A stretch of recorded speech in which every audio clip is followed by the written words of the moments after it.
and I've got a bowl of peas and party pies as a bit of a late night snack. Hope everybody's doing okay. And I thought what I'd do is just have a chat and find out who's on, and just go over some of the stuff I've been up to. I've got work 3 days next week.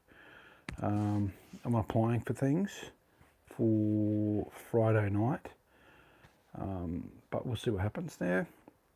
I've currently got 119 subscribers, so that's amazing. Thank you very much for everybody who has jumped into the live the last time, and those people. I think I've got like 4 subscribers in the last week. Now, I'm only a small channel. That might seem like a very small amount, but to me, it's massive. Especially when people do this thing where they'll subscribe to the channel and then they'll unsubscribe. And I wish people would watch my videos, like a handful of videos at least, before subscribing, so you know what it is that you are actually getting, and stuff like that. So yeah, so I wasn't expecting too many people to come on. It's really quiet right now. There's nobody in here, but that's pretty cool. I met Peter Malinauskas. I'm not sure how to pronounce that properly, but I was working at the Live Golf, and if you were watching the Live Golf saga, there is a playlist for those videos. What happened was, way back in the Velo 500 last year, I had been doing some work for the client through a different agency, and then during the event I was working for the same client but with a different agency at a different location. So during the bump in, I was refilling what's known as a reefer. It's those huge white refrigerated containers, filling them up with beer cartons. And some of the staff were racist, homophobic, transphobic, and all this sort of stuff. And I didn't say anything to anybody directly. I just said to like another co-worker, one of the other workers, something about it. Then they went back and snitched on me. It said, "Oh, maybe you shouldn't have said some of that stuff. Shane got upset by this." And they pulled me aside and sort of said, "Oh, well, you know, blah, blah, blah." And they accused me of being too sensitive. And but that wasn't the incident. The incident was they were throwing this human daisy chain, and they were just moving stuff around, right? And they still have this weird mentality of time is money, but you're there all day, so it wouldn't matter, right? And as we were going faster and faster, we were cutting our own throats, because it meant that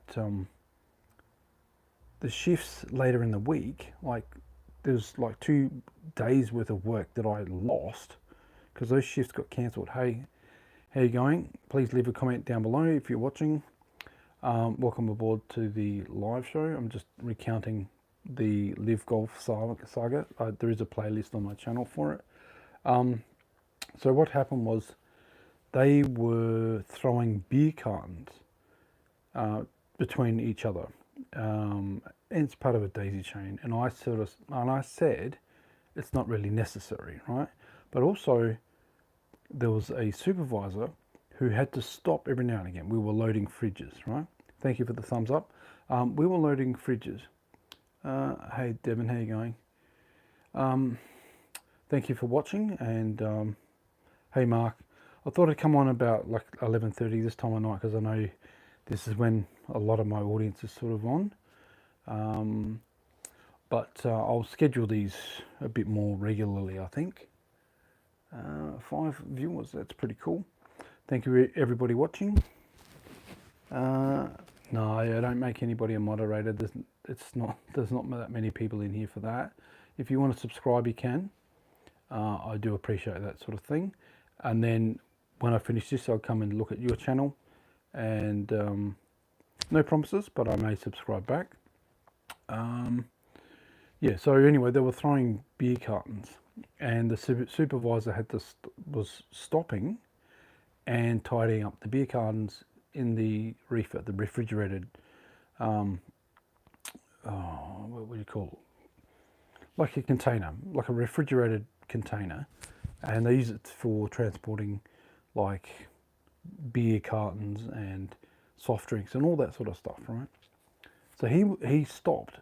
So I turned and told the guys to stop throwing cartons at me, because he, just for a split second, because he needed to tidy up what he was doing and then continue.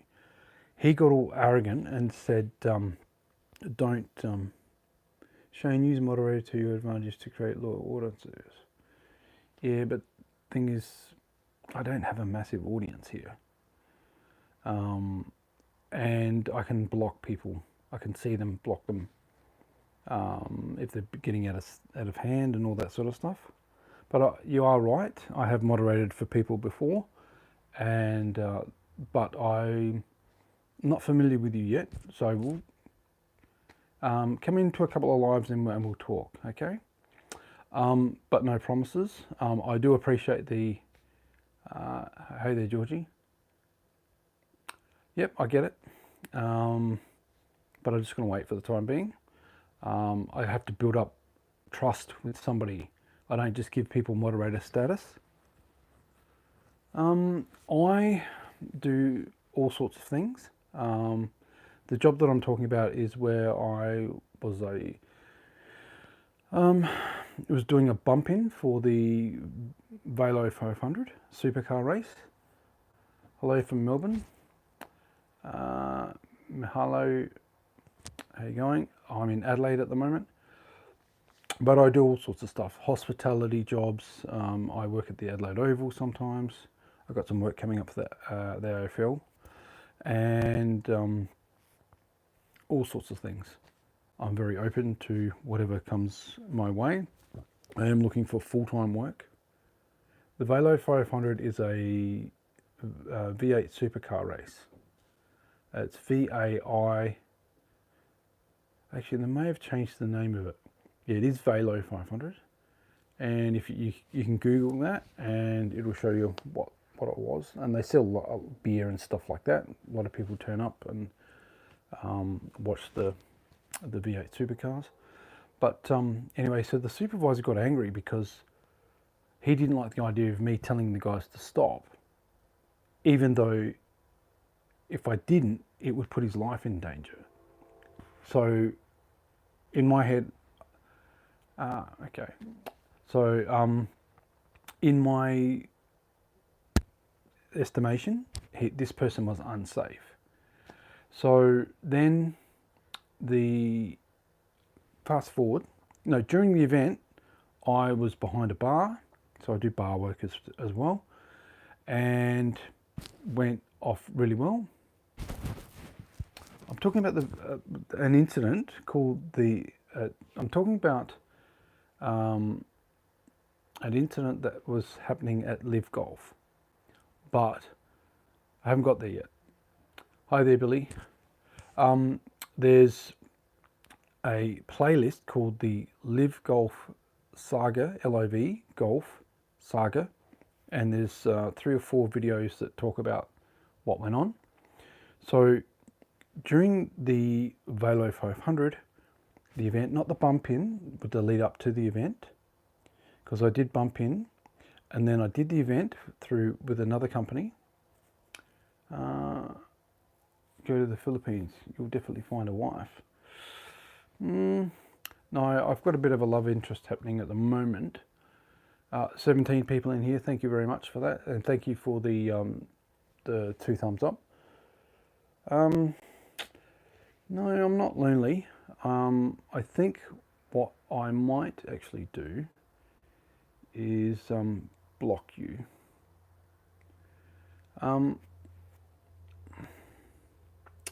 Yeah, so I don't need people to tell me to go to the Philippines and pick up a cheap wife and all that sort of crap. Yeah, but I'm not lonely. That's a very good saying, that one. A man who is lonely is in bad company. Yeah, no, the moment someone wants to be like a complete stranger wants to be a moderator, he would have started kicking you out of my nah. Hey Rock, thank you for saying that and smashing the like button. I'm up to 4 likes already, which is awesome. So anyway, the guy was dangerous. During the event, I did such a good job doing the bar work that my supervisor during the bar work put in a good recommendation to me to the hi there, Rock. Hi, good to know, Georgie. That they wanted to almost headhunt me for working with the company at the next event, and I should have given the lady, lady second in charge, my phone number and swap numbers, and then that way I could ring her if something happened or if there was somebody that they wanted to use for the event, whatever. After the event, we were doing like they're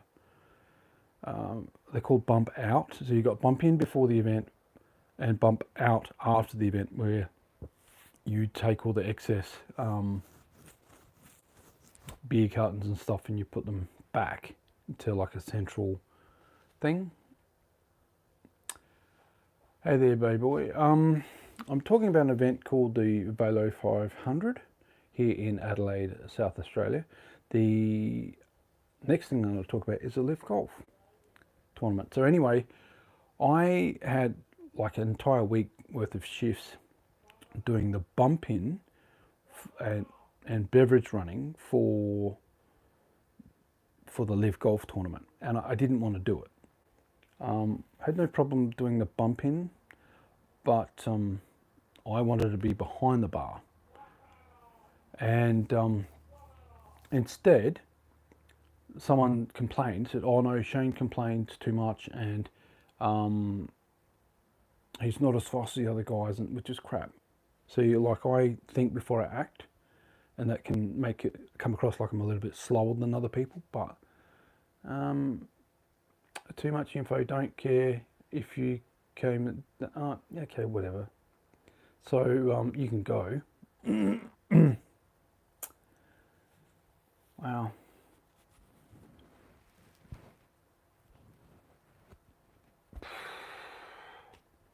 Yeah, sorry, I misread that, bad boy. Like, he was just making a joke, but like, I didn't take it too seriously.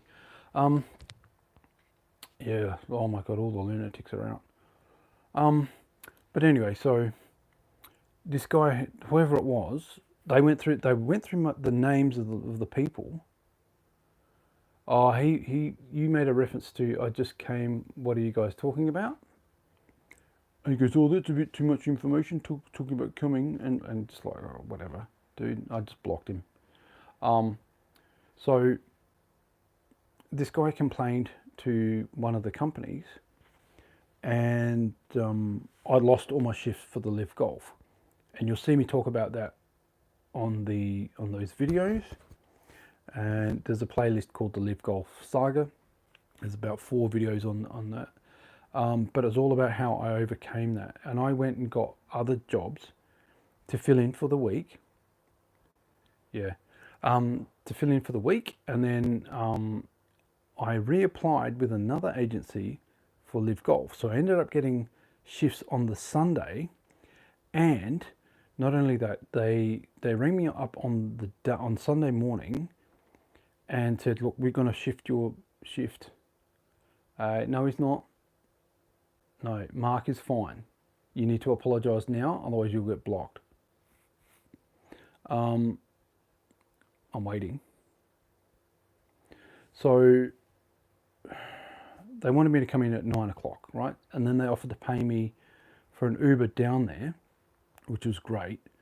And so I started early and ended up having like an 8.75 hour shift. That's okay.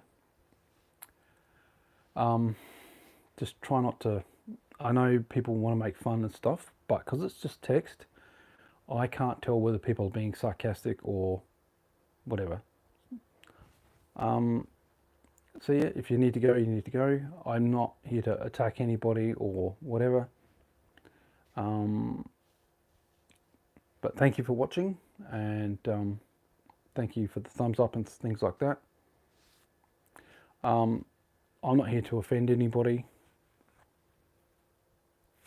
I'd only block people if they're here to attack other people. Now look, just say that Mark was a weirdo is a bit, and then I asked you for an apology, and then you didn't, and then you just went, look, see ya, and then it's disrespectful. You'll never be an audience. I never called anybody a weirdo, right? I asked you to apologize to him, and you still haven't. How about you respect me? How about you respect the people that you're in their lives, right? I'm not here to build an audience or to suck up to anybody. I'm here telling a story, right? And, you know, if you're being disrespectful like you are right now, I don't need to tolerate that. So you've got a choice. That's fine, but please respect me. Please respect the people in this room. Mark hasn't attacked me. Mark wasn't saying dirty stuff, right? I had to block the guy that I thought was saying dirty stuff. He was just making a joke, but I misread it, okay?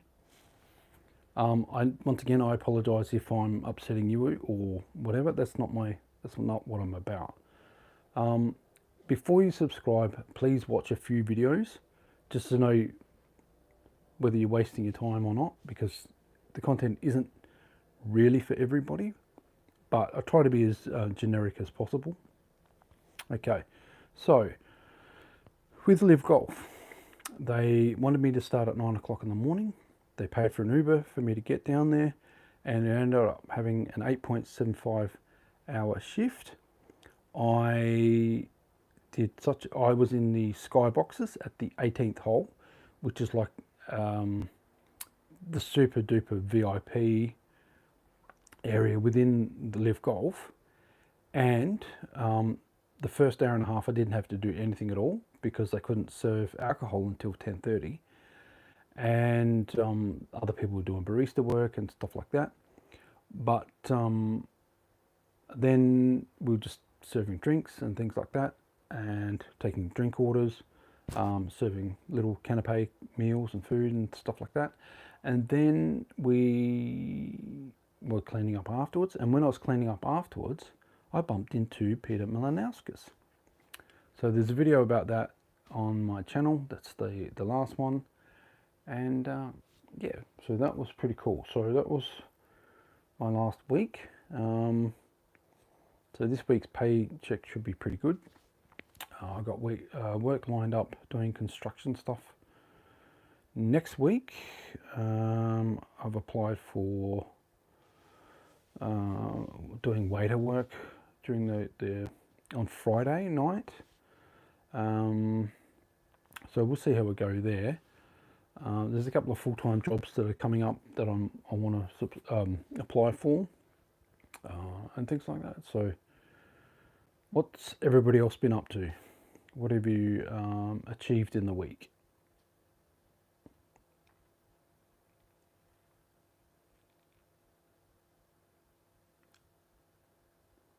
So nobody want to talk? Please leave a comment down below. So that's been the saga of what I've been up to in the last week and what happened and whatever.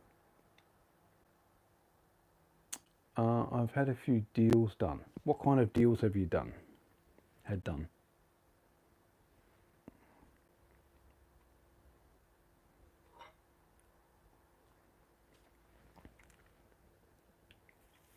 So are you a travel channel or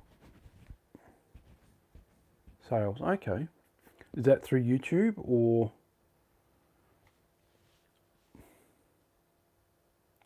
what kind of sales? And are you a travel channel? Because like it's got the word travel in your name. Oh, I obviously can't check your channel out right now, I will remember your name and I'll go over and have a look and see what you're about.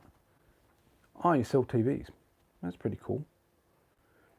So do you use YouTube to sell goods and services or advertise what you do? Or are you talking about like just every day? Nothing special from me? Oh, okay. Um, oh, you mean like what you did during the week? Yeah, it's not always going to be exciting. I've got like a handful of videos on the back burner and in a shop.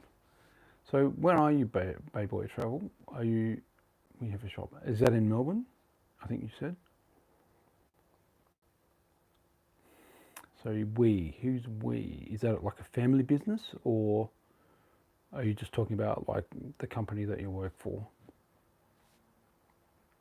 Okay, that's cool. Do you just sell TVs, or are you selling all kinds of electronics and white goods and things?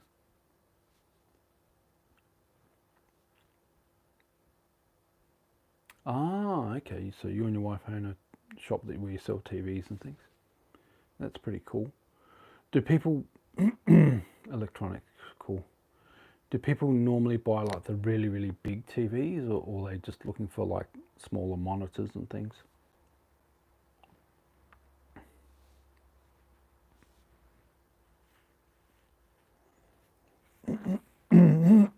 Um, but yeah, I've got a whole heap of big TVs. Yeah, it's cool. So I've got like a few videos on the back burner. One where I'm talking about the O-Bahn. I'm still in the process of editing that. It's currently about 13 minutes long, and I'm a bit worried that it's a bit too long. What's your story, mate? What happened, and how did you end up here? Um, in terms of YouTube, I've been on YouTube about 16 years now. This channel's only about 5 months old, but I've got another channel that YouTube demonetized because I didn't have 1,000 subscribers and the 4,000 hours of watch time, and there was no way I could generate it on that channel. So I moved over to other platforms, other video platforms, and the reason I came back is now I'd still been uploading stuff on YouTube every now and again. Yeah, I think if I intersperse it with bits and pieces, because what I did, I just went on the O-Bahn from TTP and then just filmed out the window for the entire length of the trip. But every now and again, I'd sort of pan into the middle of the bus.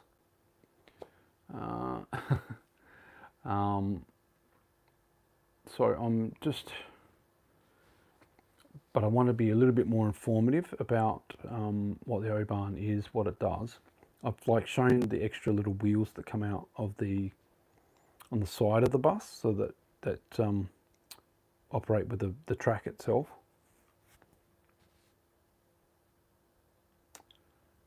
The J1, yeah. By the way, I'm not an arsehole. No, I never said you were. I believe you. But I have to build a bit of trust first. Like sometimes it might take a couple of lives,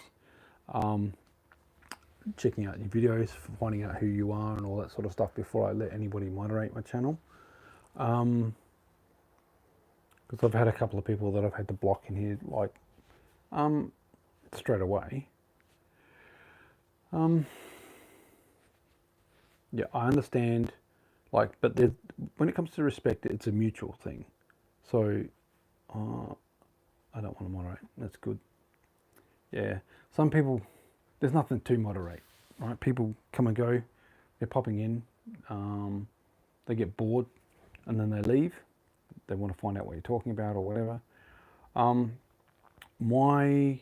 It's funny, like I'm up to about 119 subscribers now, and I'm starting to get to the point where I'm just getting a couple of subscribers a day, And I don't know whether they're legit people or not, because YouTube doesn't always, yep, go for it.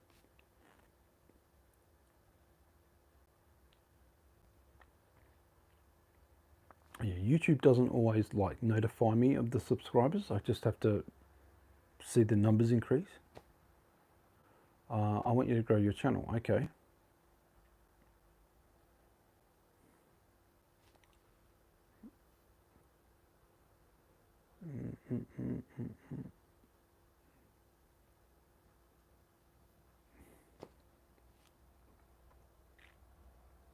So what advice do you have?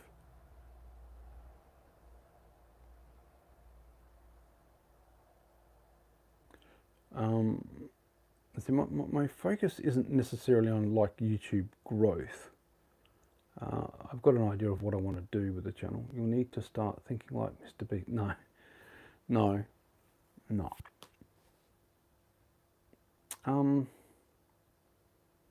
Mr. Beast is a multi-millionaire. He has a team of people that basically work on his videos. Yeah, I have asked my subscribers what they want to see, and I catered to them pretty much. Yeah,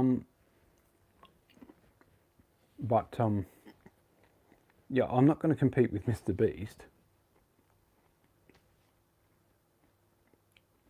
Yeah, that's a good idea, Mark. Because you have a specific audience, I guess. Like, it is a niche. You have to be interested in that sort of content, but in a way that it has to be like approachable for outsiders of that interest as well.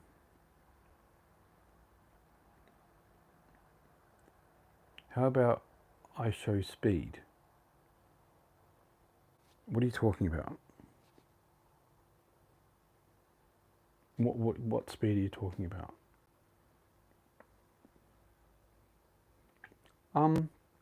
Yes, I've always known you can buy subscribers, but yeah, it was a good film, and the sequel was pretty good too. I Show Speed is a famous YouTuber. Okay, so what does he talk about? What does he show on his videos?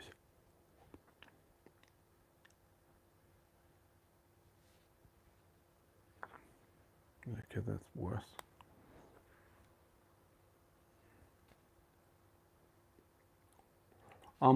So no, Mr. Beast. A lot of these YouTubers, the bigger YouTubers, have a production team, and I'm very, very low budget. Travel, sports, everything. Yeah, okay. Well, I'm on a limited budget. There's only so much I can do, and yeah.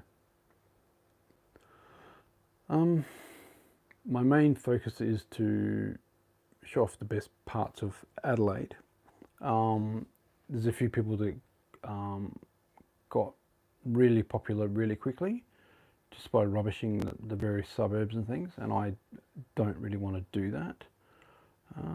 But I want to provide as much value as I can, and insight and things like that.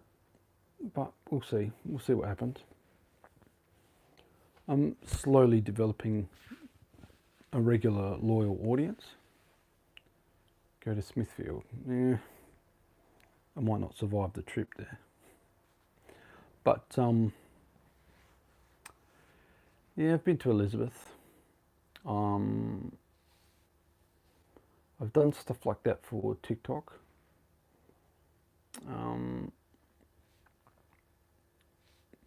So where are you situated, Bay Boy?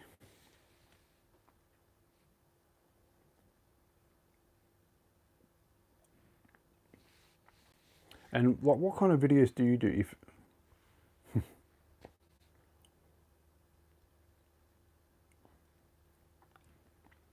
and what would I do in Smithfield, Elizabeth, and Deveron Park? Yeah, I agree, Mark. Smithfield, I think Um, I think some, like Elizabeth North and a few other places can get a bit, and Elizabeth South, I think it is, can get a bit rowdy. It depends. I'm reluctant to sort of rubbish any particular suburb. I used to have to go out that way for Elizabeth Vale. Okay, it's disgusting. So, which suburb is your shop in?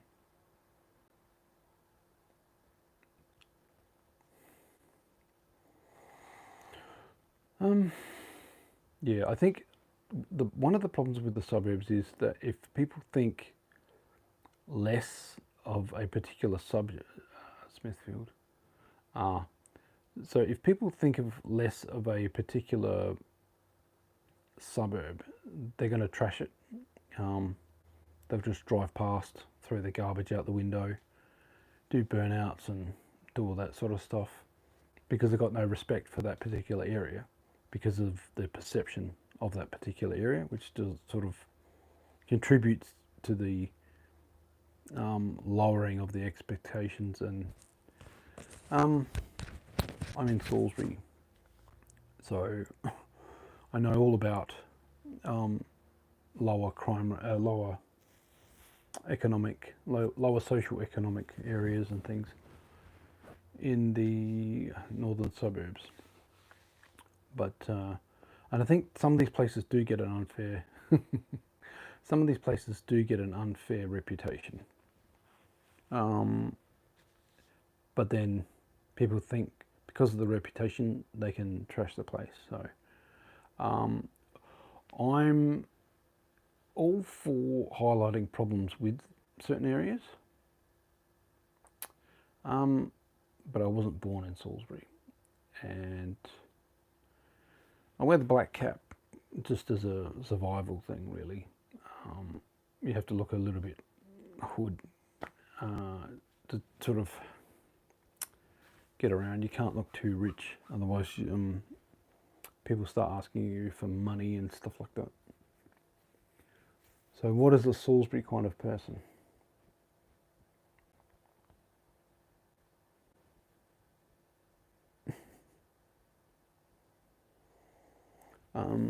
Now I was born in Ingle Farm, and that's an area that it's not too bad. Like, it used to be good when I was growing up, and slowly but surely it started to get a lot worse. If you go through Ingle Farm during the summer, you'll find there's like a whole heap of homes where people like haven't mowed their lawns and stuff. It's still not as bad as Paraka though. Yeah, there's a bit of that like everywhere now. People fleeing some of the war-torn countries, Afghanistan, India. There's a lot of that everywhere. And a lot of those people, like Indian people, didn't want me working at Telstra. They really didn't, because I lasted there about a month, and I got anxiety attacks and crap like that. But I digress.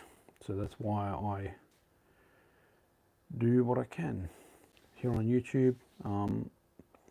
Hoping to get monetized within a year. It's been 5 months, and I doubt that I'm going to be able to do it, but we'll see. Why? What exactly? Oh, why they didn't want me? Because I look like this, or not like this. I was all dressed up and shirt and tie, not a tie, but like a dress shirt, all presented. No hat, but it was a sales job, and it's inbound sales, and you go through the training. Training's about 2 weeks, but there's only about 5 Caucasian people there, and one of the rules was you couldn't speak anything other than English when you're standing on the carpeted areas and you couldn't have your mobile phones when you're on your carpeted areas and all this sort of stuff. But then you'd see supervisors with their phones out, or they'd be speaking Hindi on the carpet, and just like, oh no. TSA, yeah, it was inbound. They're just, and there's all this, basically they try to sabotage me. There's a few people where, in the group that I started with, there's a few people that were sort of sabotaged as well. Like one woman came in late once, right? And because she missed her train, and she lived out at like Sefton Park or somewhere like that, and getting into Telstra was very difficult. It says message retracted, so I don't know what that was. I hope it was intentionally respectful.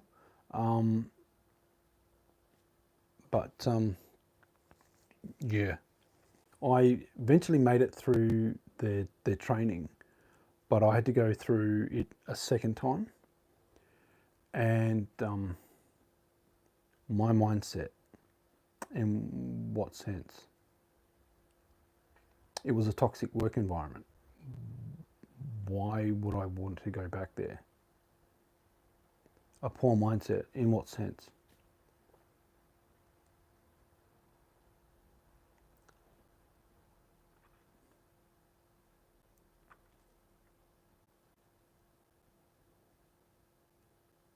Why would I be in an environment where I'm tolerating abuse?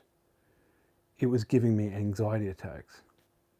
So what are you talking about?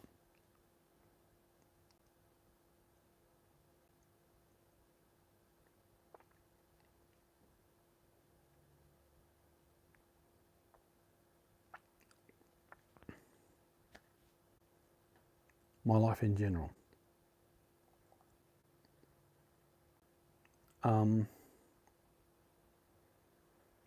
I'm not delusional, right? I don't believe in wishful thinking. That's where you become susceptible to scams and things. Have bigger goals. And how would that change my life in any way, shape or form? I do have bigger goals. I just haven't talked about them here. I'm just talking about what's been happening lately.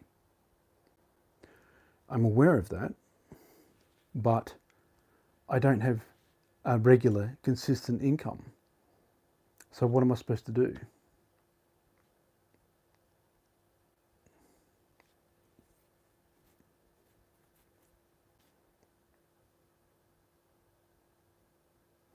I'm aware of that.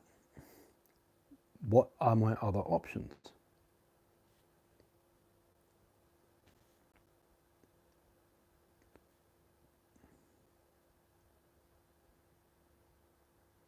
Go ahead.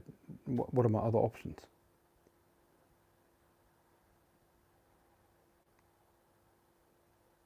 I can only operate in there's so many businesses you can start with no money, online and offline. Car detailing, okay. Sure. How would I get started doing that?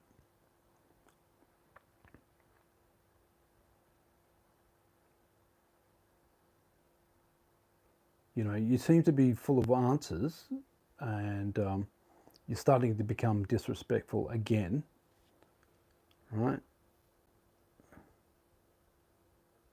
You know what? Fuck off.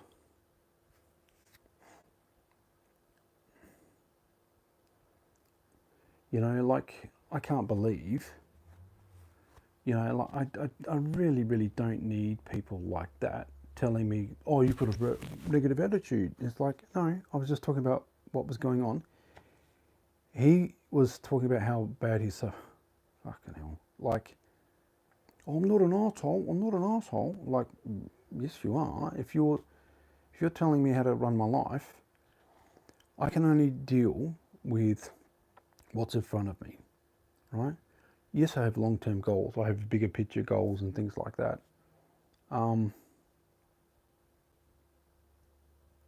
Yeah, obviously he was. Like, he tried to tell me he lived in Elizabeth Vale, and then but had a business in Smithfield selling big screen TVs. I find that very difficult to believe. Now, maybe there are businesses like that out there, but would you take the risk? Like, and I'm not rubbishing Smithfield or anything like that, but if obviously there are businesses that do sell those sorts of things, but in a lower social economic environment, you take a huge risk selling electronics or stuff like that. Now there are computer stores and things like that, but yeah, no. Thank you for your support. Sometimes I'm oblivious to that sort of stuff. Had so many retorts, but I wasn't going to be reeled in. I wouldn't believe it. So I give people enough room, enough rope to pretty much hoist themselves by the petard, so to speak. But that's all sort of 9 to 5 job won't make you rich. No, it won't. I don't care about being rich. I mean, it'd be great, it'd be fantastic, and there's things that I want to do, right? I've got offers to work overseas. I just need to get a passport together. Yeah, well, at the moment people, beg to be moderators and then say, oh no, I didn't want to be a moderator. Oh, I'm not an arsehole. I'm like, well, so how can you, like, I had a feeling that he was going to like market a like multi-level marketing thing or crypto or something. Like, crypto has its benefits in some ways, but the thing is, when people are like, you need to change your mindset and think about reality differently. It's like, well, no, I know how much money I've got in the bank. I know how much money needs to be paid every week for the rent, and I know what it feels like when I apply for a job and I don't get it, or it gets given to somebody else. And for him to say, oh, like, I need to make it clear, I'm not racist. But when he starts saying things like, hi there, when he starts saying things like, oh, there's a lot of curry in this area, like, well, there's people from all over the world looking for housing. So they're going to come to the lower socio-economic areas, right? There's a lot of Muslims around the Salisbury area now, Indians and all sorts of stuff. And like, I did say hi to this person that's just come in with the Japanese names.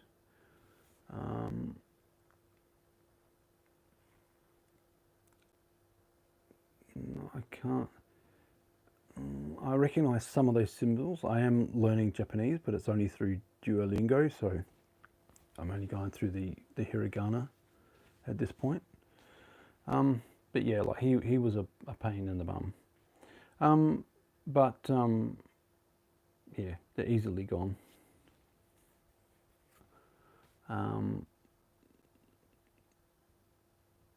Yeah, no. But I'm doing the best that I can. I'm not fluent in Japanese. I'm only learning like the hiragana. So there's only the regular sort of words that most people know, the stuff that's borrowed from Japanese culture and then that infiltrates into the English language, like kimono and konnichiwa. I am in Australia right now, a place called Adelaide, South Australia, and yeah.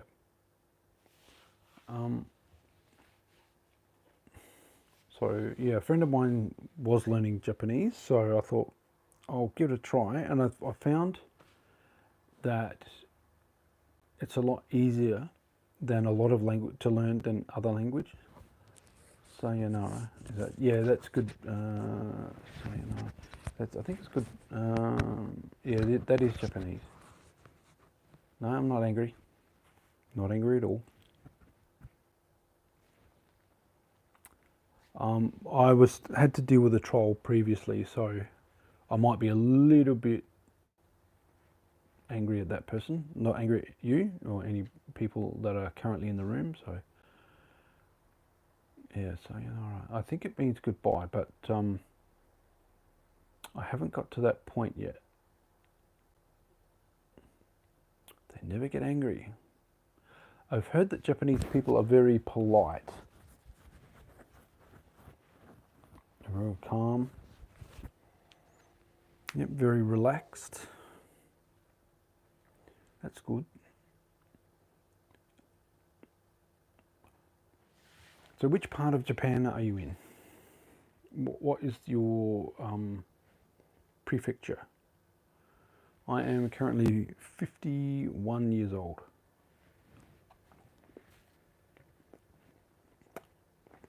Osaka.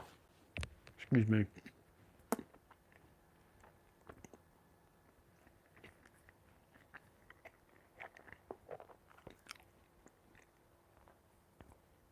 '51. Oh, message retracted. It's a meat pie. They're mini party pies. They have minced meat inside and peas.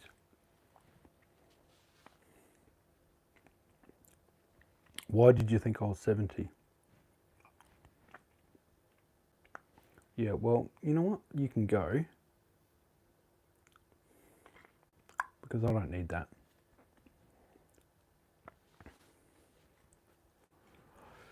Yeah, well, you know. I knew there'd be some. I didn't think there'd be this many. But, you know, it's after midnight. You've got to get a bit of craziness anyway. So how are you, Mark? You doing all right? And I wanted to apologise.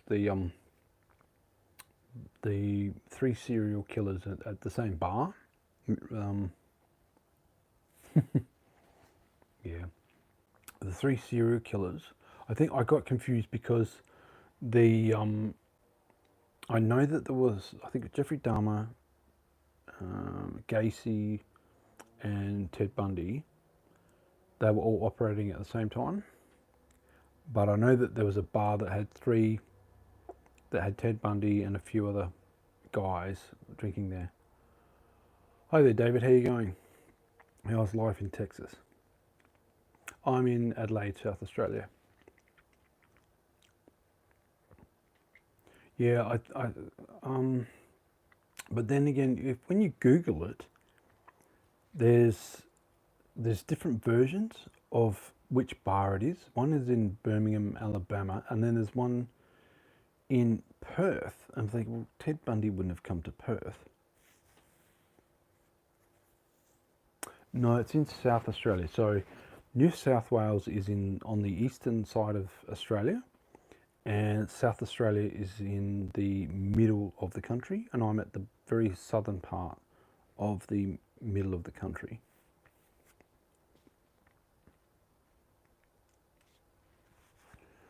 But yeah, it's been a very eventful week, and yeah. So which part of Texas are you from, David?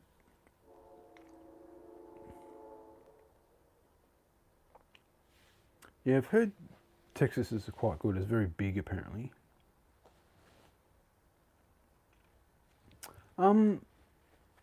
What is it that you want to know about my channel?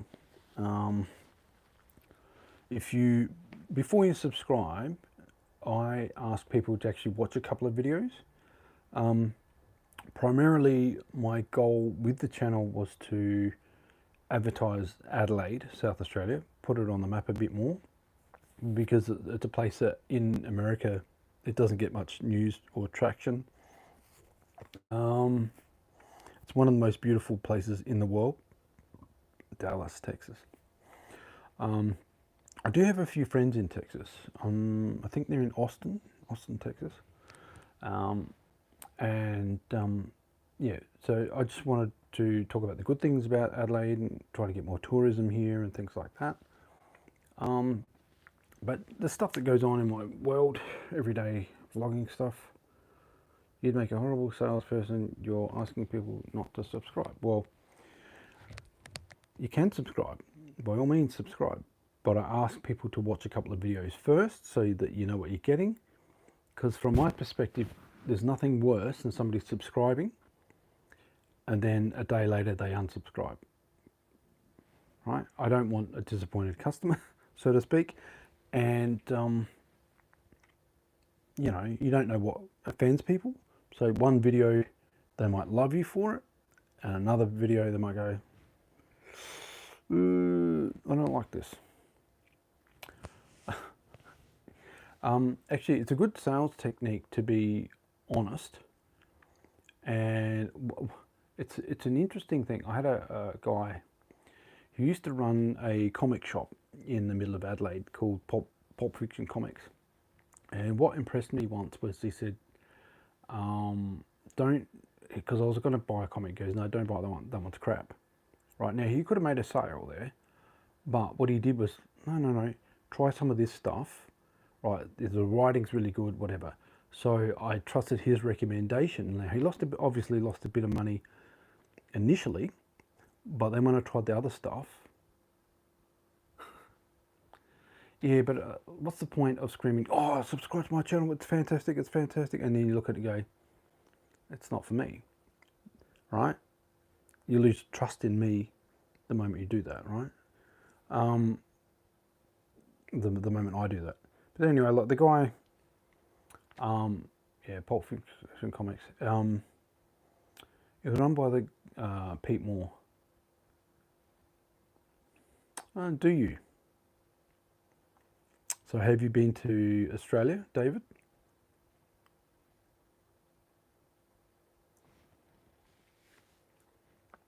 Yeah. It was run by a guy by the name of Pete Moore. And I still talk to his ex-wife. Yeah. He was one of the best comic shop owners in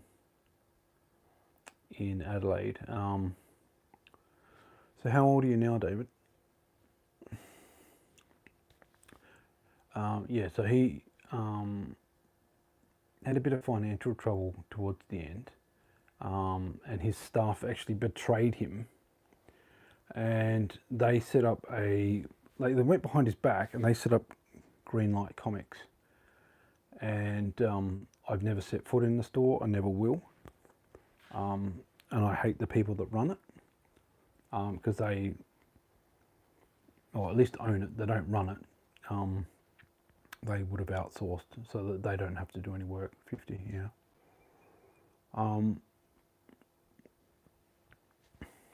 But yeah.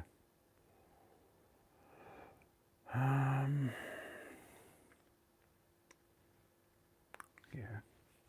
And I think, I'm not sure what happened with Pete. He became more and more paranoid towards the end. Like he'd just divorced his wife. The second wife, like, because he got married again.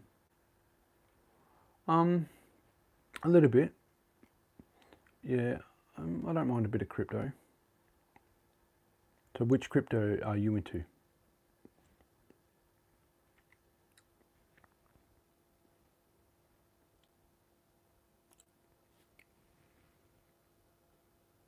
Ah, okay.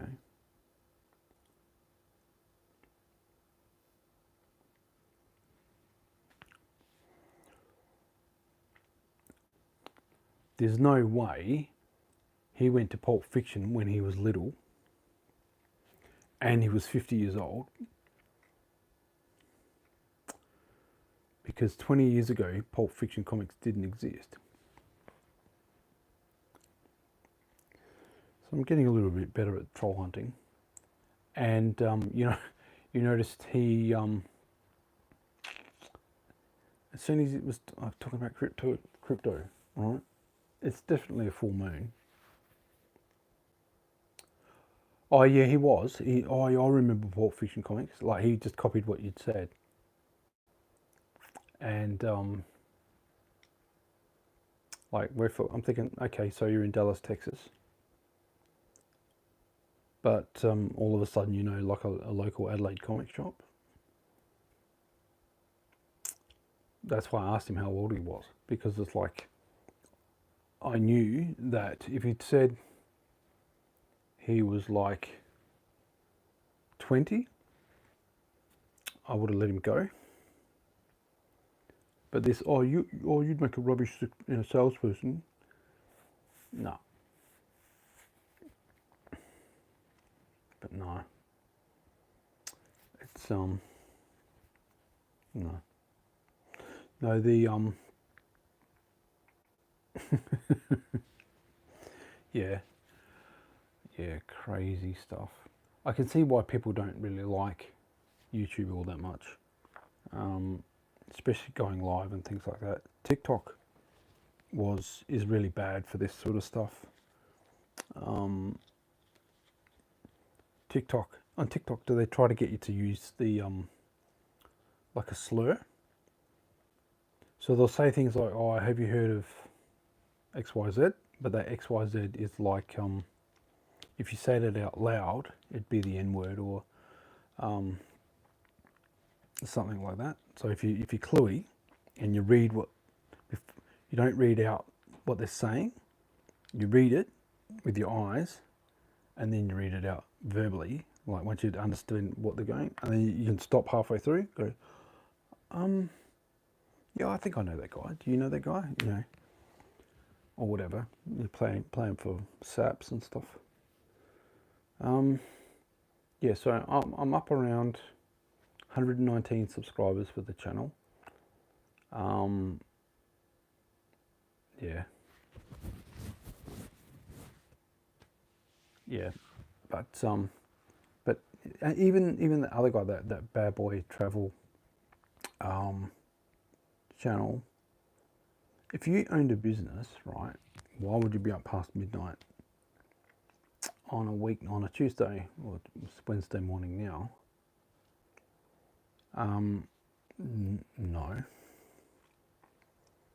but yeah, a lot of people lying and stuff, and yeah, I'm not really sure why people try and troll other people, like, but I've maintained about like 4 users in here for nearly an hour now, so that's what, 4 hours of watch time, I guess. I think that's how it works.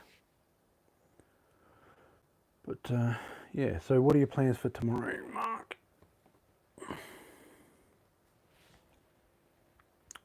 For me personally, there's a job going at a local Westpac bank. Not sure my chances there, but they advertised it before, and they're advertising it, and then they stopped, and then they're advertising it again. So I don't think they had enough applicants. If they're willing to train me in what they want, I think I could do really well there. A local job, 9 to 5, working in a bank, so easy to get to.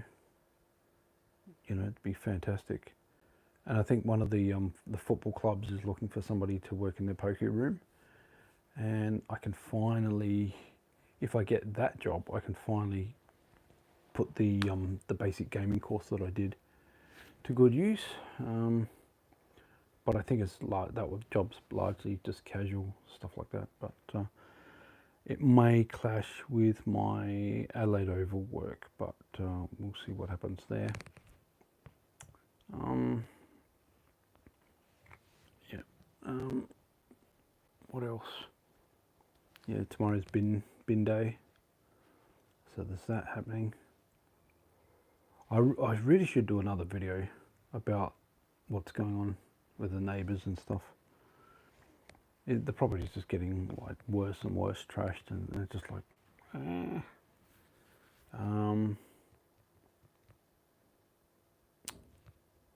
hello Zizzo, where are you from?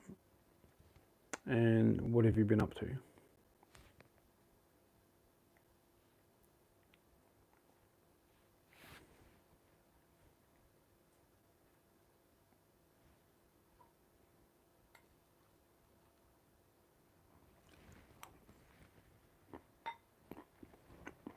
Oh, Singapore. I'm in Adelaide, South Australia.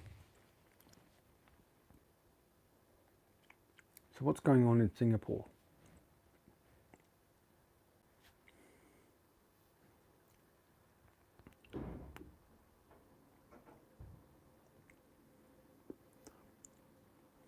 Nice to meet you too.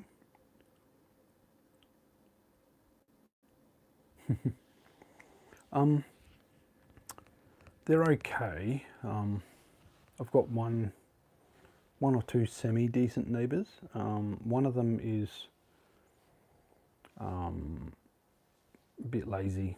He's unemployed. The other good one is, I don't know his situation. He might have been retired on the pension. I'll see him walk his dog and water the lawn and stuff like that. He keeps his nose clean. There's people coming and going from one of the units, like at all hours of the morning. Like the guy fixes bicycles, but there's people coming and going with their bicycles and they're wearing backpacks at like 5 o'clock in the morning. And I suspect it's like a bit of a drug den. He's got all like a gate all around his house. Oh, very shady. Video cameras. But yeah, they make a lot of noise. He's got like a Harley Davidson motorbike and stuff like that. I've had suspicious over next door. So it depends on what kind of suspicious activity. We had one of the local shops is a mini tobacconist, right? So he was selling, and it's funny, that store used to be a hydroponic store, and when it was a hydroponic store,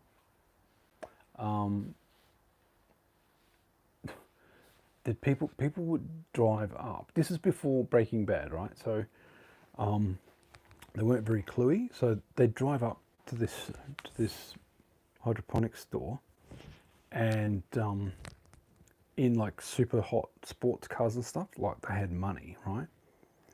And like their girlfriends were like models and stuff, and so that got shut down by the police because those hydroponics weren't exactly legal, sort of thing. Then it became a mini tobacconist, and they sell incense and paraphernalia, whatever, t-shirts and whatever. But there'd be people coming and going all the time to that store, like ultra popular. And they were selling like vape juice. And the vape juice, when it became, I think it was banned here, and because it would have been like a growth industry, everybody was setting up these vape businesses. They went out of business. Went out of business very, very quickly. Okay. Well, all you've got to do is hide from my channel. It's pretty easy.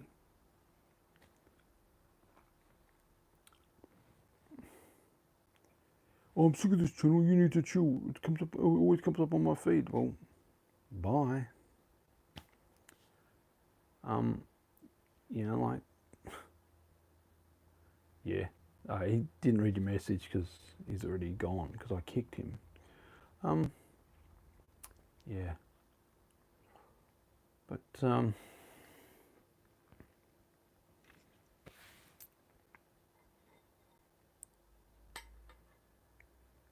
crazy. But yeah, the mini tobacconist was selling vape juice.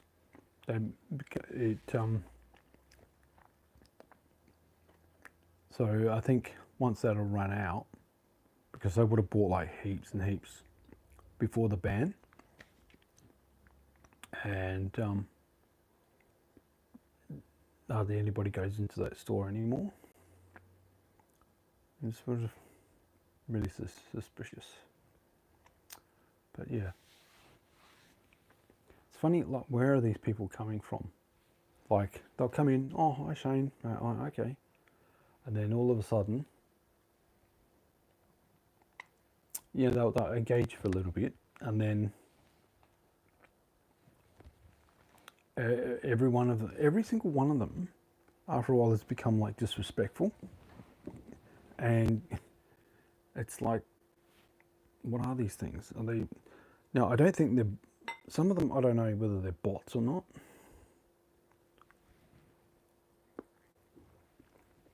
Excuse me. I don't know whether they're bots or not, but I don't care.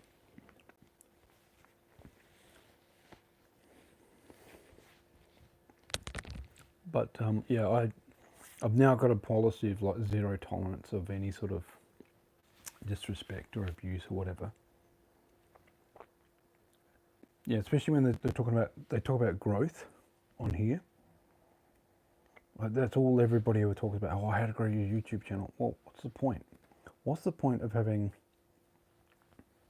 thousands of subscribers that don't watch your videos all the way through?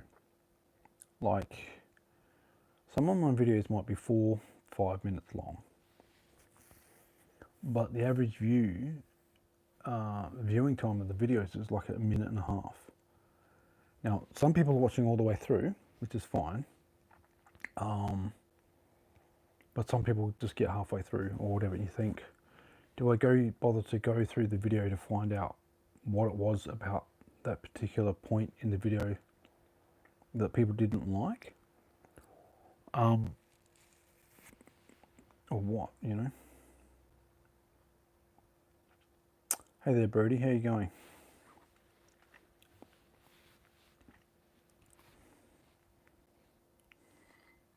So do you have a travel channel? Obviously, because of the name implies that you've got travel in your channel name there. Okay, cool. Now, because I can't actually check out your channel, do you do like international stuff, or do you like travel tips, or you're just showing off different places? Excuse me. Because I am interested in travel. I've just got to renew my passport.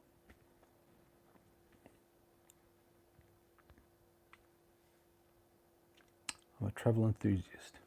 So have you been all around the world? And where are you from, or where are you right now?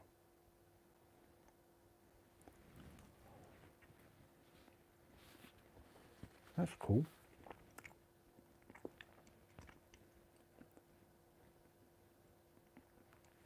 So do you cover like travel tips and like whether you should get all around Europe? Okay. So do you Asia? So do you cover stuff like whether or not you need vaccinations, or there's apparently these new electronic passports and stuff? You don't do videos, okay. So you don't do videos, but you've got a travel channel. Have you not started yet, or so what? Only TikTok. Okay. Do you put your TikTok videos on YouTube as shorts? Because if your TikTok videos are, I think if they're less than 3 minutes, okay.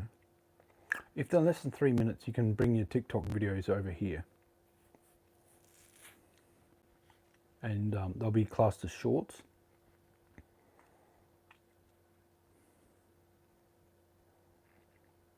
Now, is your channel name the same as on here as on TikTok?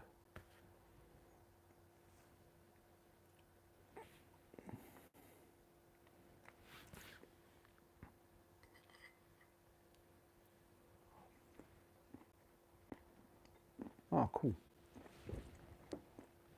I might check that out later.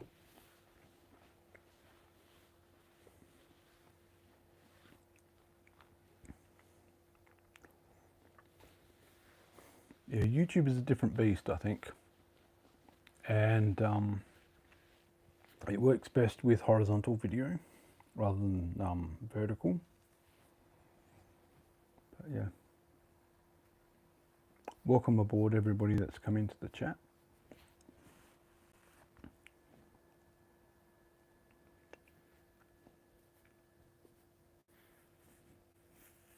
If you are considering subscribing to this channel, please watch a few videos first, so you know what you're getting, and then make a decision. If it's not for you, I don't want anybody wasting their time, you know, that sort of thing.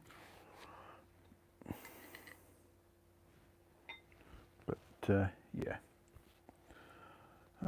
hope everybody's doing okay and enjoying wherever they are. It's currently 12:42 a.m. on a Wednesday. I just thought I'd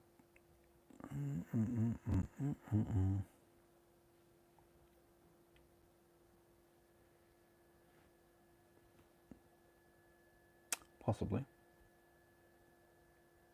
It's the same person as who? Oh, okay. So you are a fuckwit.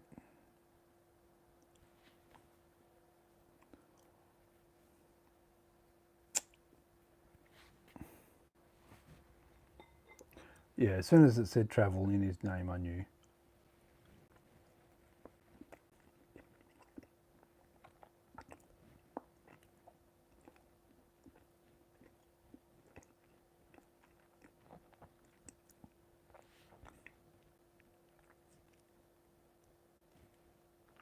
Doesn't matter.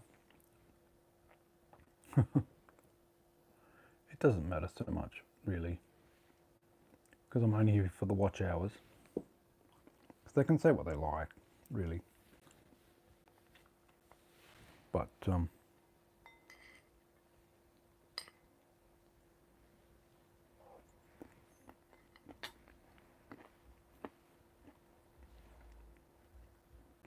I knew if you had a travel channel, right, and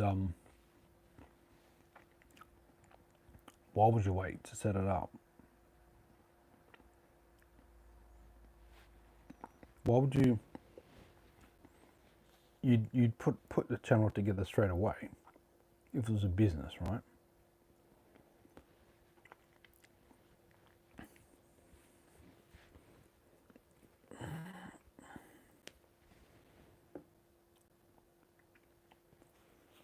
It doesn't matter. So what are your plans for tomorrow? Tomorrow morning, Mark? Are you retired, or do you do odd jobs and things?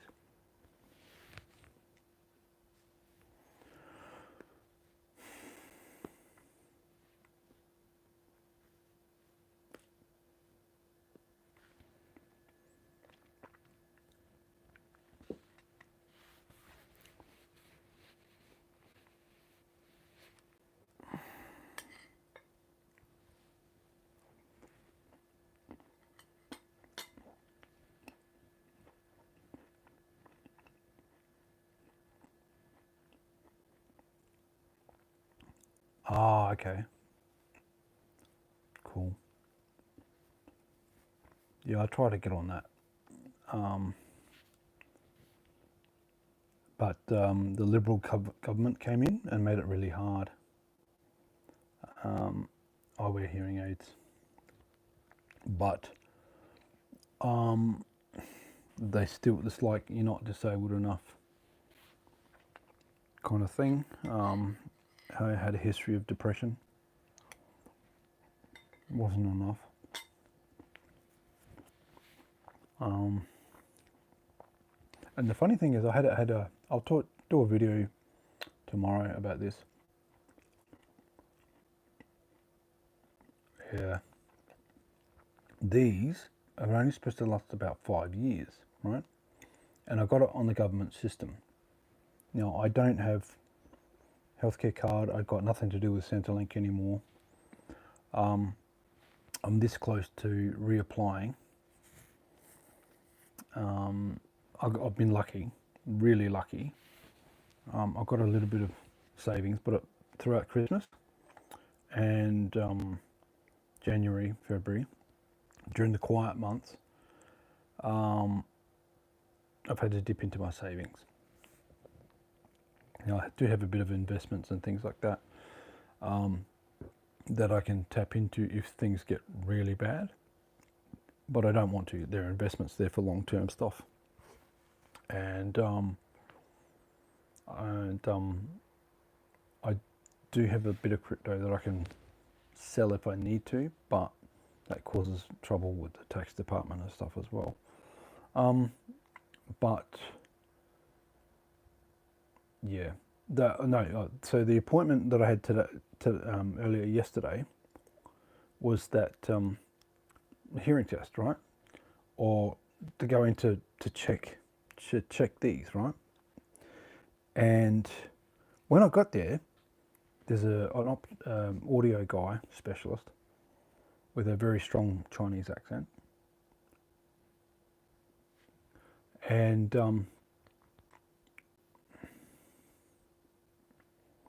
yeah, so he said, "Oh, so like, why are you here? How can I help you?" And I said, "Oh, it's a hearing." I just said it's just a hearing test. And they go, "Oh, okay, we'll do the hearing test for you, whatever." And then at the end of the meeting, at the appointment, he confesses, he goes, "Oh, I'll be honest, the hearing aid's only designed to last about 5 years, and basically they've rung you up to come in for an appointment to basically so I can suggest that you order a new pair. And these things start off at like $1,500. Like these are worth $1,500, or they were when I first got them. But I got them for free on the government system, and for free on the government system, and then have had free hearing aid batteries and stuff ever since. But because I've been off welfare for it'll be 3 years in April, I haven't needed to sort of worry about anything. And you can buy the batteries for them, right? Because when you're on the system, you can get like free hearing aid batteries, obviously. But I can buy replacements from like Woolies and chemists and things, like $10 a packet. So they're not cheap, and it adds up. But yeah. But I am thinking about, because after the appointment, I thought, well, I'd probably better go back on the system. I really don't want to have anything to Centrelink if I can, which is why I'm pushing for like full-time work anywhere and everywhere that I can. So yeah, but that's also another reason why I'm trying to get this YouTube channel monetized. I do want to do longer videos eventually, but we'll see what the audience sort of really wants and things like that. And what really grinds my gears is when people say that YouTube's on easy mode, or somehow it's easier for people over 40. One person said that, right? And all these other copycat YouTubers jumped on the board and started saying it, and then this was about 5 months ago. Now they've all sort of slowly coming out and saying, oh, whoops, I shouldn't have said that. You know, I was part of that crowd and whatever. Yeah, no, it's worse than it was 6 years ago. And like I have another channel that's got 667 subscribers to it, and that'll gain and lose subscribers every now and again. And that's got a couple of what they call evergreen videos where it's generating at least 65 hours of watch time every year. So it's not that much. I still need 1,000. I've got over 500 subscribers, but I'd still need the 3,000 hours of watch time in a year for it to go anywhere or do anything. But that channel was monetized at one point, and I think I was monetized for about 3 years, and I was making like $100 a year. Like, so that month that I got paid, it'd pay for my internet.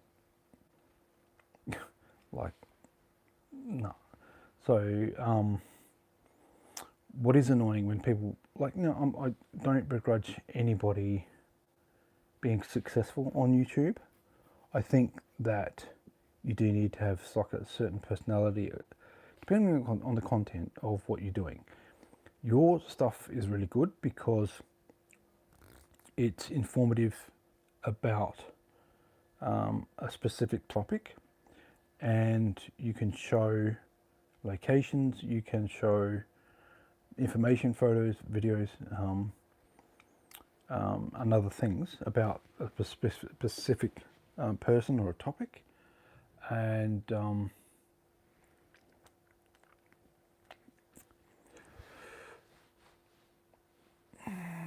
so you've got a certain presentation style, and you don't always have to be in front of the camera at all. You can just do like a voiceover, which is fine.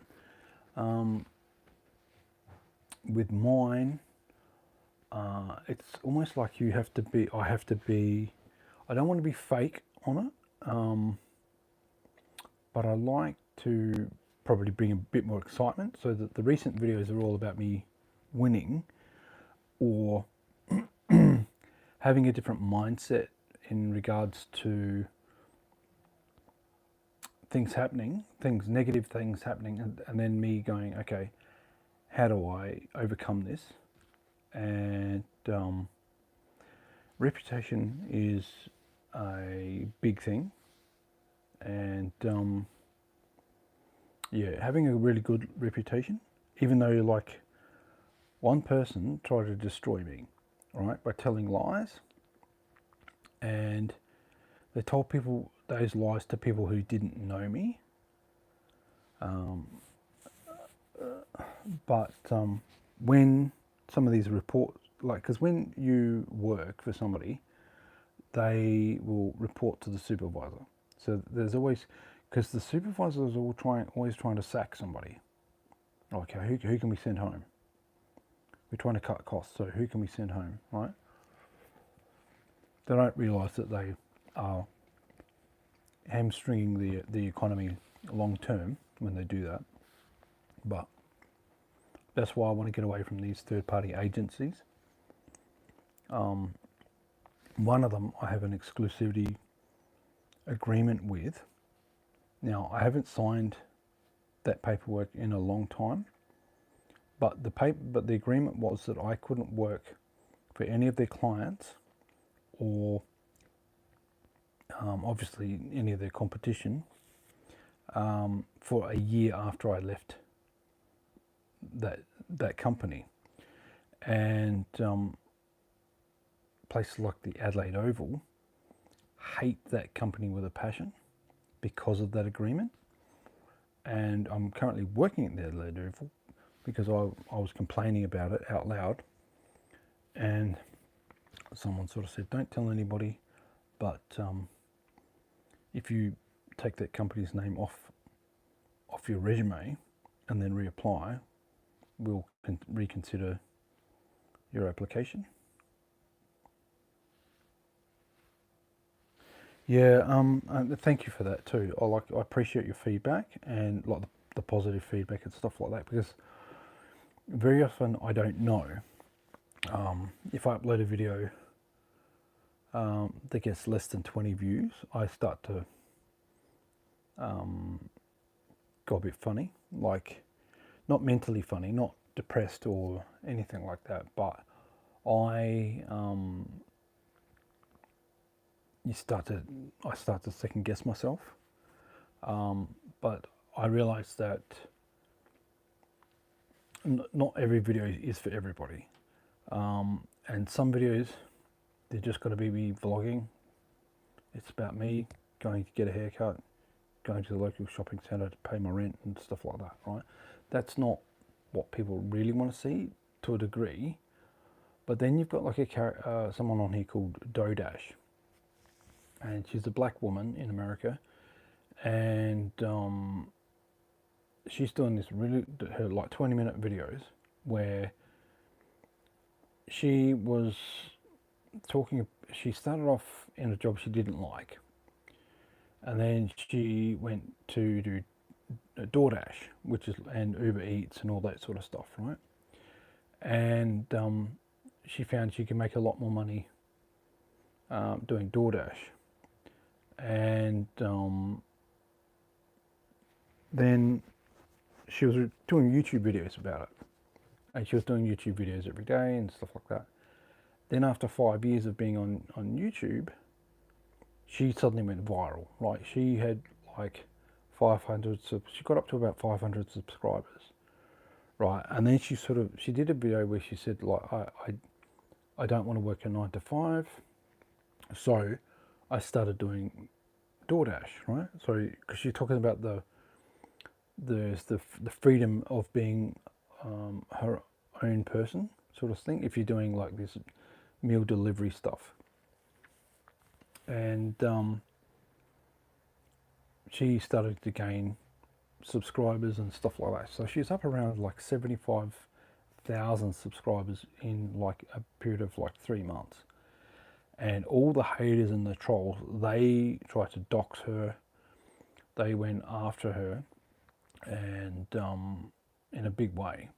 Now she was doing stuff that she probably shouldn't have. So she'd written like a beginner's guide to how she started her YouTube channel and other things, right? So she was charging like something like $20 for it, and she was doing it. So like once you get like 500 subscribers, you have all these different options and things that you can open up. And what was the other thing? Oh, and then she did this, like they call it like the blueprint of whatever, of setting up the basic channel and stuff like that. And then she had this other, like another course or something like that, where she's charging like another $20 for it. And like $20. So it's not, to me, having to convert it to Australian dollars, wouldn't be worth it, right?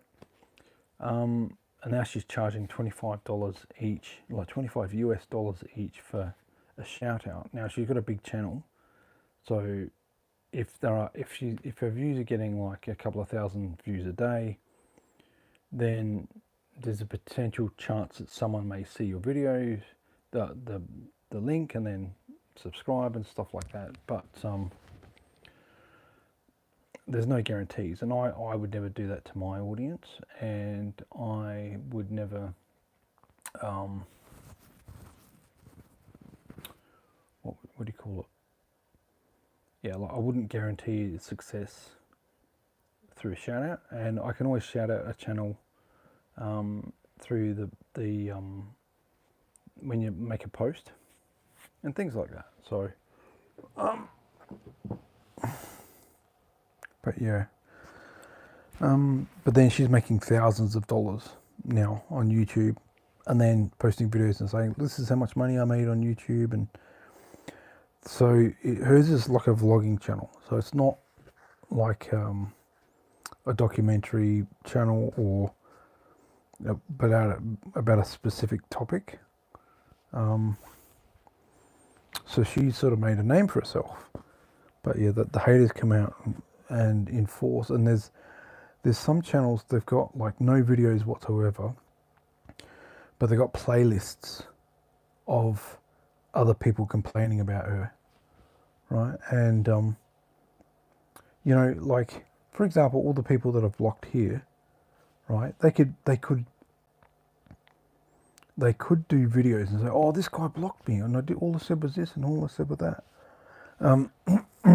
Because the last guy that I blocked here, this Jaden character, comes on and goes, "I'll sing opera for us." I'm like, well, no. I just want to say thank you to everybody who has left a thumbs up. The 5 people that are in this chat. I've been here for an hour and a half. But yeah, so things are slowly but surely looking up. I may have to go back on welfare if I want another set of hearing aids. That's something I'll need to look at. And whatnot. But yeah, there are a lot of grifters as well. Like, one of the reasons I started my channel again, this second channel, is there were people saying that it's easy for people on over 40 and stuff like that. And I did say that those people that were saying that have come out recently and said, oh, that they shouldn't have said it, and they were just sort of spitballing sort of thing. And thank you for the like. But yeah, it's amazing how people sell hope, you know. And I saw a video today where someone was complaining about the YouTube tutorials, and it's all about how to set up a YouTube channel and how to go viral and stuff like that, which is always a lie, because viral is always organic, right? It's always organic, and it's always, except for when they're doing this AI crap, these AI voices compiling this stuff about celebrities and celebrity gossip, and all of a sudden they're getting like millions of views and stuff like that. That's what we're for people who genuinely need it. Yeah, it's not so much that. See, with the disability pension, you're not, I'm pretty sure, but I think you're left to your own devices. Like, you get paid like a certain amount or whatever, but you're not having to jump through hoops that somebody on straight dole has to. As far as I know, I don't know whether they've changed it and become harder and harder on pensioners and stuff, but yeah, the job network nearly destroyed me, and so that's why I'm reluctant to have anything to do with them. But I'll have to talk to somebody, and I've got to renew my medication as well. So I'm dipping into my savings, because some of these companies pay weekly. Some of them pay fortnightly. I haven't had a face with Centrelink in years. Yeah. I think it depends on how long ago you were put on the pension too. I've had friends who were both on the disability pension, and the moment, I don't know, something happened. I think the wife got pregnant, and that triggered something in Centrelink, so they had to like chop and change, and one of them come off the pension and had to go on New Start, and the other one had to become a carer just to get any sort of income at all coming in. And then the child ended up being autistic, and like extremely low IQ. They've just taken the kid's grown up now. He's 17, and they've had to take them out of school. Yeah. So what do they do? So what happens in a Centrelink review?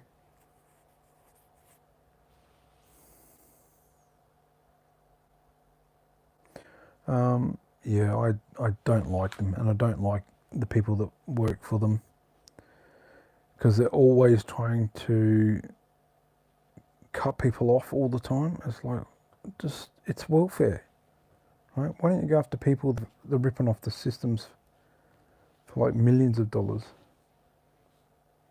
Yeah. Yeah, I'm not on any mental medication. On antidepressants, and then I did see a psychiatrist for a while, but he was old. He was in his 80s, and he retired. And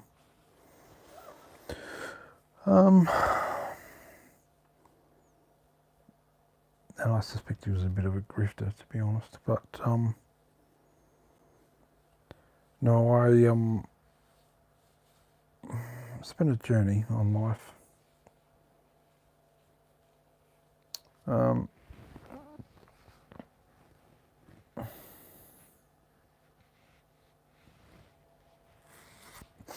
Yeah, so I'm on diabetes medication, blood pressure, anti-cholesterol.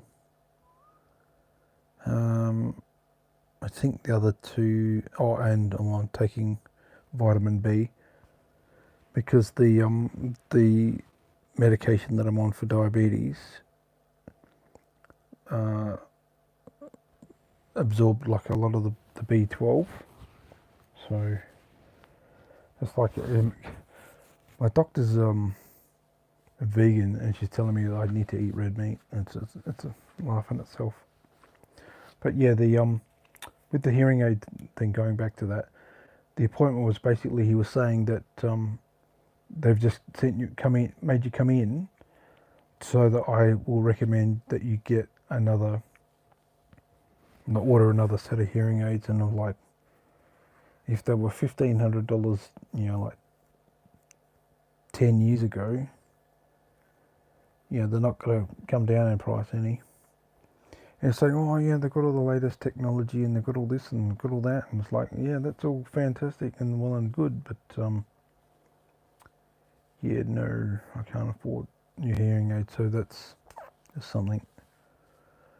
Yeah, I've got a bit of pride in not wanting to have anything to do with Centrelink. Centrelink are fine. It's the job network that sucks. It's the job network that they want me to jump through hoops and apply for so many jobs a month, and then there's somebody that's paid to check if I'm doing that. It's such a rort. There was a company called Rexel Training. So for work for the Dole, I went there for 6 months to learn a course, like a Cert 3 in cleaning. I did the course, did all the modules, and for some reason they didn't want to accept it.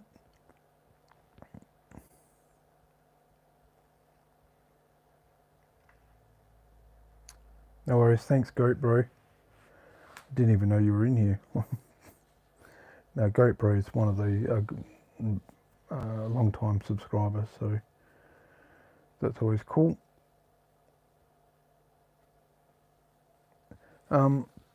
But yeah,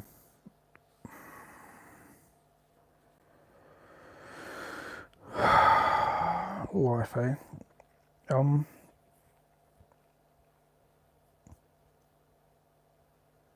Yeah, so, but for friends have said, go on it, or at least apply for the healthcare card so that the medication's cheaper. But yeah. Yeah. But yeah, I should get a lot of watch hours out of this. Had a steady income stream of about 3 or 4 people, and in about 20 minutes it'll be 2 hours, so that's pretty cool. And but yeah,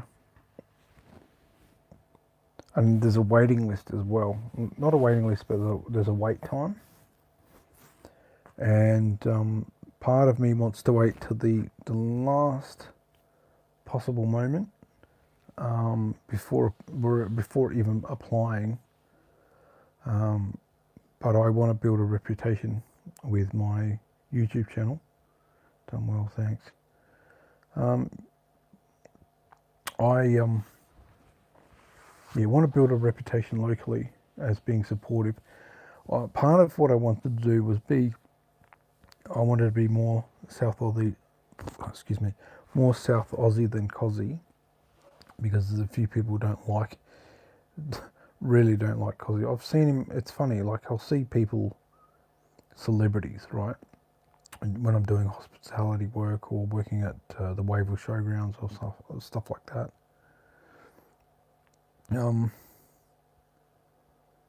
But yeah, and some of these employers are horrible, absolutely horrible.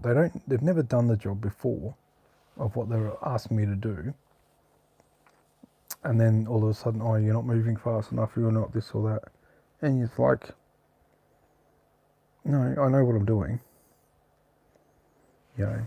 But yeah, I think it's insane that there are people that are paid to monitor everything that you do. So like with Centrelink, like if you have to find like 20 jobs a month or whatever it is, even though in the economy there isn't that many jobs and things, and you have to use their specific job search method. And if you type one number wrong on the phone number, you get a demerit point or some shit. And then if you get 3 demerit points, if you get like a demerit point, they'll start docking your welfare. Like, how evil is that? Or you have to wait to get reconnected to get like a payment, and it's just like, this isn't Nazi Germany. It's not China, right? It shouldn't be this way. I think most people just want to work. Now, obviously, if you've got a mental health condition, like, obviously the things you can and can't do. Depression is really bad. My way out of depression, and I'm not a doctor, psychiatrist, or anything like that, so take what I'm saying with a grain of salt, but I had to do a lot of forgiveness of self, the garbage that I was carrying. Like, my father is a Vietnam veteran, and he came back from like the war, like with a lot of racism, a lot of alcoholism and OCD and PTSD and all this stuff that was undiagnosed because he was all too macho and to bother even looking at it. But he divorced my mother when I was younger, and then he got married again, and then his new wife said, look, there's all these resources, go and get some help, because you're having anger issues over trivial shit. Like, he would get upset with me if the towel, when you put a towel on the towel rack, if the bottom ends of the towel weren't lined up, he would go off his head. Like, this just the towel, like, because in the army, the precision that they needed to have was insane. And to him, what had happened was on the last day of his time in the army, he didn't go through like a debriefing as a way of like preparing him for civilian life. So what happened was he was in I think it's Duntroon, or I'm not sure where it is where they do the training, and it was his turn to do the dishes and stuff like that, and he goes, no, today's my final day, I'm leaving. So he left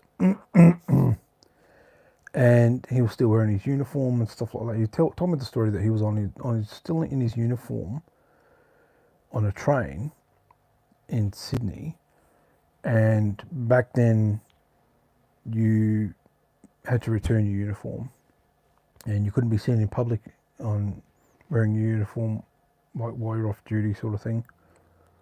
But he didn't have a change of clothes, so he had to find a way to get home and all that sort of stuff. But yeah, I had to forgive a lot of myself in terms of depression, let go a lot of stuff. Even in the last few years, I've had to let go of who I thought that I was in order to learn new skills and things like that. So I've gotten zero interest in hospitality. I had to learn how to do like 3-plate carry, 5-plate clear, carrying a drinks tray, and I'm going to talk about that sort of stuff because I learned the skills to do that sort of stuff here on YouTube, and it's not the same as on the job experience, obviously, but if you can see the technique on a YouTube video and then practice it, you it gives you a bit of a head start, right? And there are experts here on YouTube. You have to dig for them and find out like what people actually do.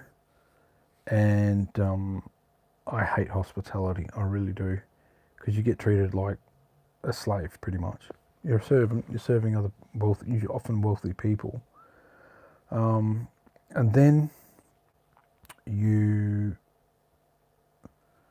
know, at any given point, your shift could be halved, like the hours could be halved, the shift could be cancelled, and there are people that dedicate their lives to it. And I was pouring beers at the Morpheville racecourse during the race, horse racing, and I don't mind pouring people beer, but where I start to have anxiety attacks is when they order spirits. And it's just like, say someone says, oh, can I have some lemon lime and bitters, or vodka and orange, or this and that. And while it's easy to make those things, is what unionised. A lot of the stuff I do, the Adelaide Oval work is, but the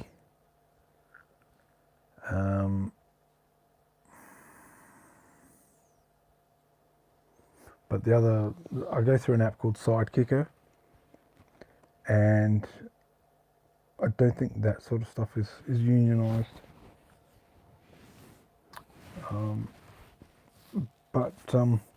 Yeah, I have a bit of social anxiety regarding, as soon as somebody orders a spirit or something like that, I need to find out, just go through some YouTube videos and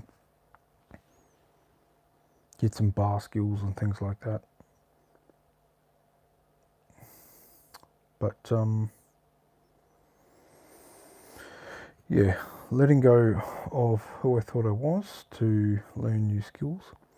And the idea that you can't teach old dogs new tricks is bullshit. You're constantly learning new things every single day. And I think that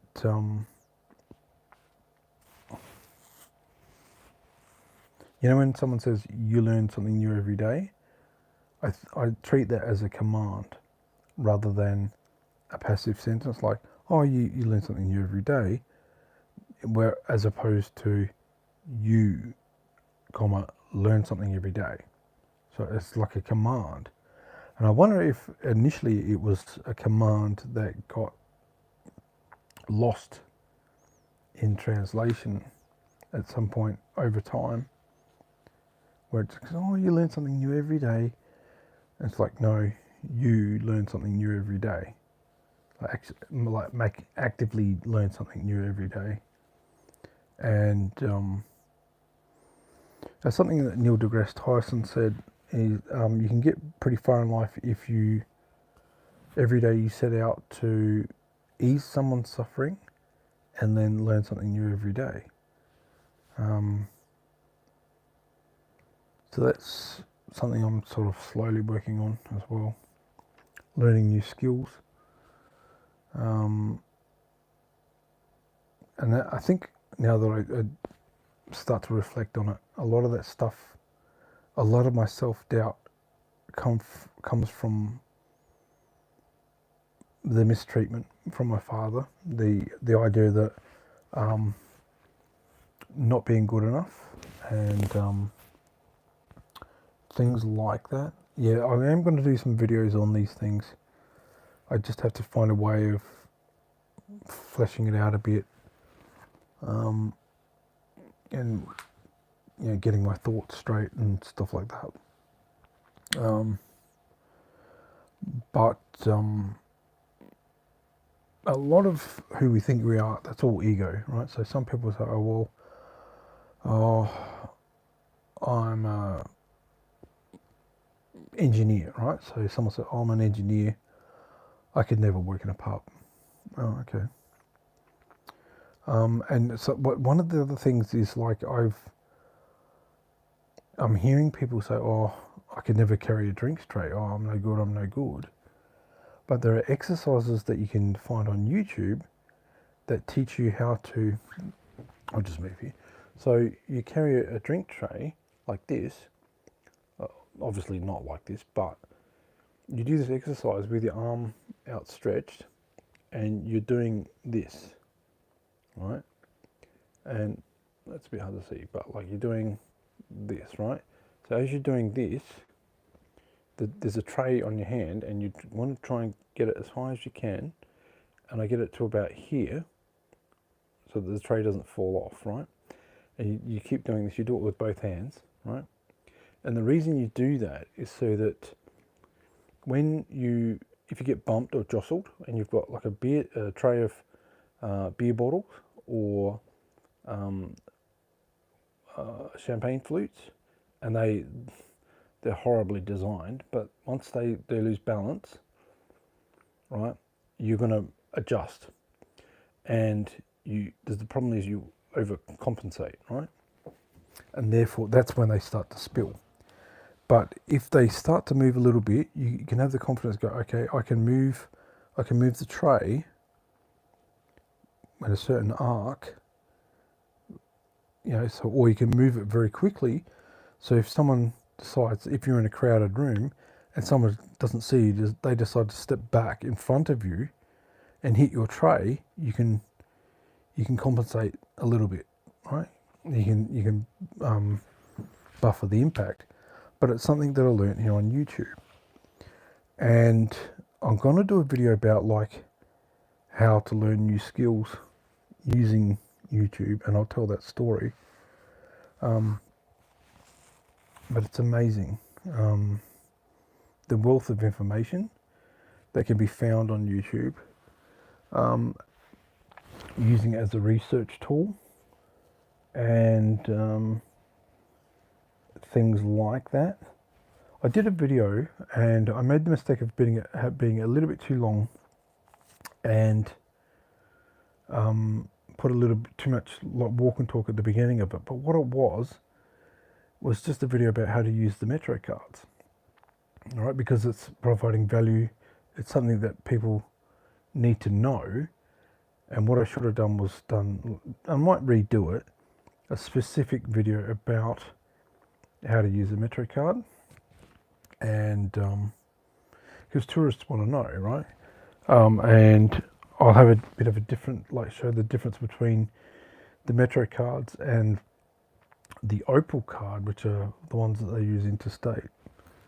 For example, they tap on and they tap off, whereas here we just tap on.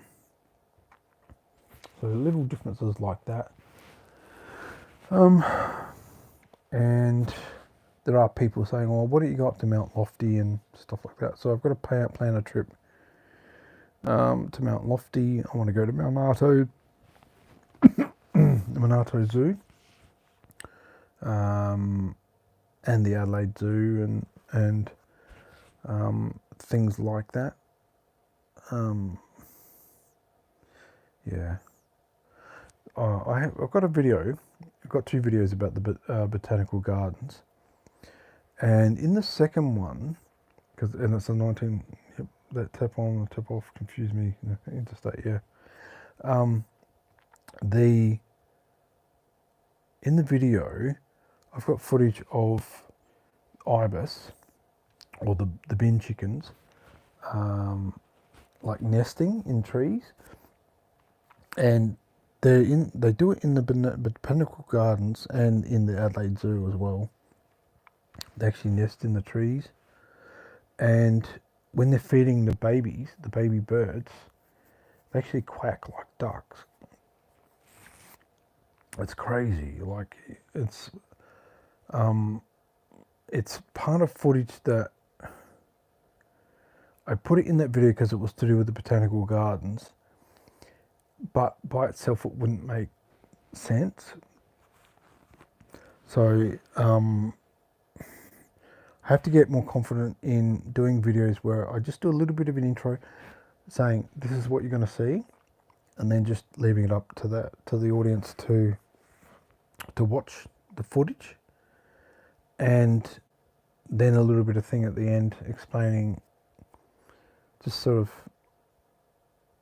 the proper outro and stuff to the videos. But yeah.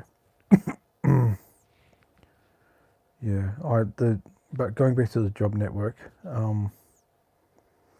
they are leeches. The people that they get paid, like, I think it's like $10,000 per person. So, for example, if you have to do work for the dole, the people doing either training courses or the work for the dole stuff will get paid $10,000 per person to basically babysit that person for that 6 months, and there's no benefit or interest for them to actually find you work. There's no incentive. But I'm hoping that if I do go on Centrelink, I'm going to hook up with the Disability Job Network, because it's just stupid. I know that you can be, in the settings that they've got, you can become inactive. And I did try to get on the pension. There's a few people saying, look, this is what you do. You talk to this doctor, and you say, you basically claim that you pretend to be mentally ill, like, but that's, and I mean like psychotic. And but the problem with that is that you've got to pretend to be ill every time you go to a doctor's appointment, like seriously mentally ill. And ethically, it's like, no, I couldn't do it, because people like yourself who genuinely need medication and mental health stuff, those resources, you need them, right? And if I'm taking away resources that should be assigned to people that need them, it's just like, it wouldn't make me feel very good at all. And then you can actually convince yourself to get worse and worse mentally. So no, that's not what I want to do either. But yeah, thank you to everybody that's been here for the last 2 hours.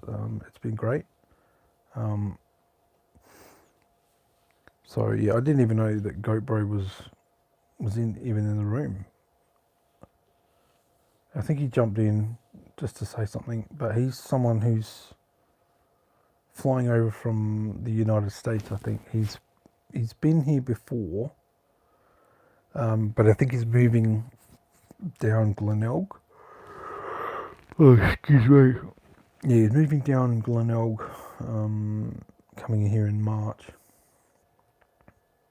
Strange. But yeah, thank you very much for your help, Mark. Like, I've got no idea whether people are still here or not. But I like your words of encouragement. It helped me a lot. It's very tricky when you see slow growth of a YouTube channel. It's very, but then you see everybody else sort of going leaps and bounds beforehand, and they all go viral or stuff like that, or they're making fake promises and telling people that YouTube is easy and that they got monetized in 30 days and stuff like that. Yeah, I find it very disingenuous, and I think it depends on the type of channel. I've got a friend who was influenced and motivated to start a new channel based on the fact that I'd started a channel, and she was highlighting that she found that the guy that I was trying to debunk, doing like had inspired, was giving you hints and tips of like what to do and all this sort of stuff, and it's like, but the guy that she's getting the information from has only been on like YouTube for something like 6 months or a year or something, and yeah, he's successful and whatever, but he's successful because his channel is just how to start a YouTube channel, and there's like a glut of these channels doing that, rather than talking about advice or life advice. That's where the key is. That's where I think people would really flourish, like especially people over 40, over 50, and or even in the 60s and stuff. There's a guy in his 80s who I think he's got like 700,000 subscribers, and he went viral very quickly because he's 80 and giving advice from an 80-year-old perspective and stuff like that. So that's beneficial and stuff like that. But anyway, my throat's starting to get a bit dry. I'll wish you a good evening, a good night, good morning, wherever you happen to be in the world. And I am going to log off. I've been here over a couple of hours. Should have plenty of watch time as a result of all that. And I will catch up with you next time. Thank you very much for watching my videos. Please click like on this one. And I wish you a good night. Thank you very much. Thank you for your compliments and things as well. And hopefully I'll get all this sort of stuff and I'll splice it into the stuff that I want to get across and whatnot. I've got a whole heap of random stuff that I can't use anywhere, so that'll go into like one sort of random video, but because I need the space on my phone. But I'll do a lot more stuff around Adelaide. Thank you very much. Bye for now. Enjoy the rest of your morning. Bye.